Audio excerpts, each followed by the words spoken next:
श्री स्वामी समर्थ. नमस्कार मंडळी, मी सुप्रिया आपल्या सर्वांचे माझ्या या मराठी यूट्यूब चॅनलवर अगदी मनापासून स्वागत करते. 3.5 मुहूर्तांपैकी एक मुहूर्त म्हणजेच अक्षय तृतीया. 10 मे 2024 रोजी आपण हा सण साजरा करणार आहोत.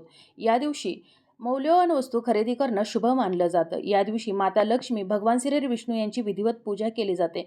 आपल्या कुटुंबाच्या भरभराटीसाठी, सुख समृद्धीसाठी या दिवशी अनेक उपाय सेवा केल्या जातात. परंतु हे सर्व करत असतानाच आपल्याकडून कळत नकळत अशा काही चुका घडतात, जेणेकरून माता लक्ष्मी आपल्यावर नाराज होते आणि आपल्या घरातून निघून जाते. आणि म्हणूनच आपल्याला या अक्षय तृतीयेच्या दिवशी ह्या चुका अजिबात करायच्या नाहीत. चुकूनही मी तुम्हाला एक वस्तू सांगणार आहे, तर ती या अक्षय तृतीयेच्या दिवशी आपल्या घराच्या बाहेरच्या कोणत्याही व्यक्तीला द्यायची नाही. यामुळे तुमच्या कुटुंबाला गंभीर परिणाम भोगावे लागू शकतील. तुमच्या घरातून लक्ष्मी कायमची निघून जाईल, घरामध्ये दारिद्र्य येईल, विघ्न येतील. आता ही कोणती अशी वस्तू आहे जी अक्षय तृतीयेला आपल्याला चुकूनही दुसऱ्या व्यक्तीला द्यायची नाही? तर ही माहिती जाणून घेण्याकरिता व्हिडिओ शेवटपर्यंत पहा, जेणेकरून महत्त्वपूर्ण माहिती तुमच्यापर्यंत पोहोचेल. त्याचबरोबर चॅनलवर जे नवीन आहेत त्यांनी चॅनलला सबस्क्राईब करा, जेणेकरून आपले असेच येणारे नवनवीन माहितीमय आणि भक्तिमय व्हिडिओ तुमच्यापर्यंत पोहोचत राहतील. तसेच व्हिडिओ पाहत असताना व्हिडिओला लाईक करायला विसरू नका. अक्षय तृतीया हा सण 3.5 मुहूर्तांपैकी एक मुहूर्त असल्यामुळे या दिवशी मौल्यवान वस्तू खरेदी करणं अत्यंत शुभ मानलं जातं. या दिवशी कोणतीही खरेदी केलेली वस्तू यामध्ये अधिक वाढ होत जाते आणि त्यामुळेच या अक्षय तृतीयेच्या शुभ मुहूर्तावर आपल्या घरामध्ये जरी सोने चांदीची किंवा मौल्यवान वस्तू खरेदी करणं शक्य होत नसेल, तरी कोणती ना कोणती तरी वस्तू आपण आपल्या घरी खरेदी करून आणत असतो. कोणतीच वस्तू खरेदी करणं शक्य जरी होत नसेल, तर या दिवशी आपण वस्त्र तरी देखील खरेदी करत असतो. परंतु आपण घरामध्ये या वस्तू खरेदी करून आणायच्या आहेत, परंतु आपल्या घरामधील कोणतीही वस्तू ही आपल्या बाहेरच्या व्यक्तीला आपल्याला द्यायची नाही. आता त्यापैकी जी पहिली जी वस्तू आहे, तर ती म्हणजे या अक्षय तृतीयेला आपल्या घरातील पैसा जो आहे, धन आहे, तर ते चुकूनही घराच्या बाहेरच्या कोणत्याही व्यक्तीला या दिवशी द्यायचं नाही, हे टाळायचं आहे. पैसा किंवा मौल्यवान वस्तू, सोने चांदी, तर यांना माता लक्ष्मीचा दर्जा दिला जातो, माता लक्ष्मी स्वरूप मानलं जातं. आणि तुम्ही जर या दिवशी कोणालाही घराच्या बाहेरच्या व्यक्तीला जर या दिवशी उसने म्हणून किंवा दान म्हणून देखील पैसे दिले, तरी देखील तुमच्या घरातील जी लक्ष्मी आहे, तर तुमच्या घराच्या बाहेर जाणार आहे. तुमच्या घरामध्ये दरिद्रता येण्याची लक्षणं ही आहेत. त्यामुळे तुमच्या घरामध्ये पैसा कसा येईल, धन कसं येईल, याचा आपल्याला या दिवशी विचार करायचा आहे. परंतु चुकूनही आपल्या घरातील पैसा, धन, मौल्यवान वस्तू या घराबाहेर द्यायच्या नाहीत. दुसरी जी वस्तू आहे, तर ती म्हणजे हळद. हळद ही देखील लक्ष्मी स्वरूप असल्यामुळं या दिवशी कोणीही हळद कोणालाही द्यायची नाही. त्याचबरोबर हळद ही भगवान श्री हरिविष्णूंना अत्यंत प्रिय असल्यामुळं या दिवशी आपण ज्या वेळेला माता लक्ष्मी, भगवान श्री हरिविष्णूंची पूजा करत असू, तर त्या पूजेमध्ये जास्तीत जास्त आपल्याला हळदीचा वापर करायचा आहे. त्याचबरोबर आपल्या घरामध्ये जे जेवण करणार आहोत, भोजन करणार आहोत, तर त्यामध्ये देखील आपल्याला या दिवशी हळदीचा जास्तीत जास्त वापर करायचा आहे, जेणेकरून भगवान श्री हरिविष्णूंचा, माता लक्ष्मीचा कृपा आशीर्वाद आपल्याला प्राप्त होईल. आणि त्यासाठीच आपल्याला या दिवशी चुकूनही हळद ही घराच्या बाहेर कोणालाही द्यायची नाही. त्याचबरोबर दूध, दही या वस्तू देखील या अक्षय तृतीयेला चुकूनही एखाद्या व्यक्तीला द्यायच्या नाहीत. दह्याचा संबंध हा शुक्र ग्रहाशी असतो. दही आपल्याला सुख समृद्धी प्रदान करत असते. हिंदू धर्मशास्त्रात असा उल्लेख सुद्धा आहे. म्हणून सूर्यास्तानंतर किंवा या अक्षय तृतीयेच्या दिवशी दही कोणालाही उसने म्हणून देऊ नका. जी व्यक्ती ह्या दह्याचे दान करत असते, तर त्याच्या आयुष्यातून सुख समृद्धी, संपत्ती निघून जाते आणि त्यामुळे त्याच्या घरामध्ये दारिद्र्य येण्याची देखील लक्षणं असतात. त्याचबरोबर दूध देखील आपण कोणालाही या दिवशी द्यायचं नाही. सर्वांना आश्चर्य वाटेल, परंतु दुधाचा संबंध थेट भगवान श्री हरिविष्णू आणि माता लक्ष्मीचे आहे. त्याचबरोबर देवचंद्र यांच्याशी देखील असल्यामुळं या अक्षय तृतीयेच्या दिवशी आपल्याला चुकूनही हे दूध कोणालाही दान म्हणून द्यायचं नाही किंवा उसनं म्हणून द्यायचं नाही.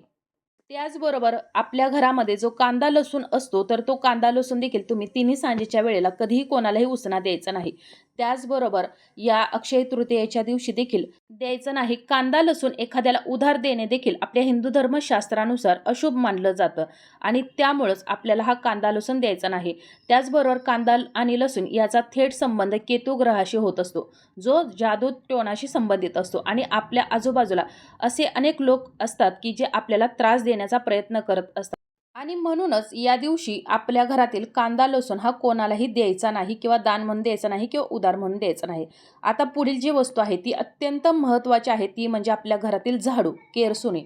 आपल्या घरातील झाडू यामध्ये माता लक्ष्मी वास करत असते. माता लक्ष्मीचं गृहलक्ष्मी रूप या झाडूमध्ये वास करत असतं आणि त्यामुळं या अक्षय तृतीयेच्या दिवशी आपल्या घरातील ही लक्ष्मी चुकूनही कोणाच्या घरात जाऊ द्यायची नाही किंवा आपल्या घरात दुसऱ्याच्या घरातील केरसूनही आणायचे नाही.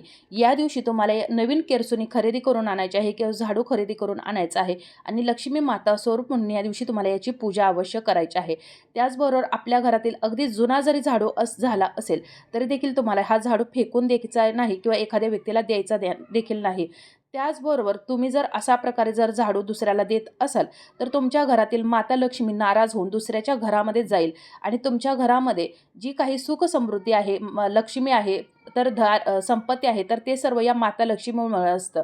आणि तुम्ही जर अशा प्रकारे जर झाडूचा या माता लक्ष्मीचा अपमान कराल तर तुमच्या घरावरती, तुमच्या कुटुंबावरती याचे परिणाम होऊ शकतात. तुमच्या घरावरती संकटे येऊ शकतात. त्यामुळं तुम्हाला जर या दिवशी झाडू जर दान करायचंच असेल तर एखाद्या मंदिरामध्ये, माता लक्ष्मीच्या मंदिरामध्ये तुम्ही हा झाडू नेऊन दान करू शकता किंवा मंदिरामध्ये जाऊन पहाटे सूर्योदयापूर्वी गुप्त दान जर हा झाडू केला तर त्याचं तुम्हाला अधिकाधिक शुभ फळ प्राप्त होणार आहे.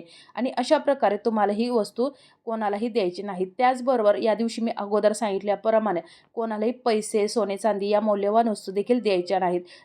त्याचबरोबर आपल्या घरामध्ये जे मीठ असतं, जे आपण रोजच्या जेवणामध्ये वापर करत असतो, तर हे मीठ देखील आपल्याला या अक्षय तृतीयेच्या दिवशी कोणालाही द्यायचं नाही. मीठ हे समुद्रापासून आपल्याला मिळत असतं आणि माता लक्ष्मी ही देखील समुद्रातूनच प्रकट झालेली आहे आणि माता लक्ष्मी आणि या मिठाचा अगदी जवळचा संबंध असल्यामुळं या अक्षय तृतीयेच्या दिवशी, त्याचबरोबर कोणत्याही दिवशी सूर्यास्तानंतर तुम्हाला हे जे मीठ आहे तर ते कोणालाही घराच्या बाहेरच्या व्यक्तींना द्यायचं नाही. चुकूनही या मिठाचं तुम्हाला दान करायचं नाही. मीठ हे लक्ष्मी स्वरूप असल्यामुळं आपल्या अन्नाला मीठ हे चव आणत असतं. आपल्या घरामध्ये जे अन्न जे बनत असतं तर त्या सर्वाला जे चव आणण्याचं काम असतं तर हे मिठाचं असतं. त्याचबरोबर आपल्या घरामध्ये जी नकारात्मकता पसरलेली आहेत तर ते दूर करण्याचं देखील हे मीठ काम करत असतं.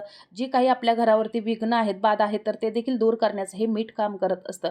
आणि त्यामुळेच या अक्षय तृतीयेला आपल्याला चुकूनही मीठ हे कोणालाही द्यायचं नाही. त्याचबरोबर या दिवशी तुम्ही अन्नदान करू शकता, पाणीदान करू शकता. अक्षय तृतीयेला पाणीदान करण्याला विशेष महत्त्व असल्यामुळं तुम्ही या दिवशी पाणीदान करायचं आहे, थंड पाणी. त्याचबरोबर या दिवशी माठ देखील तुम्ही दान करू शकता.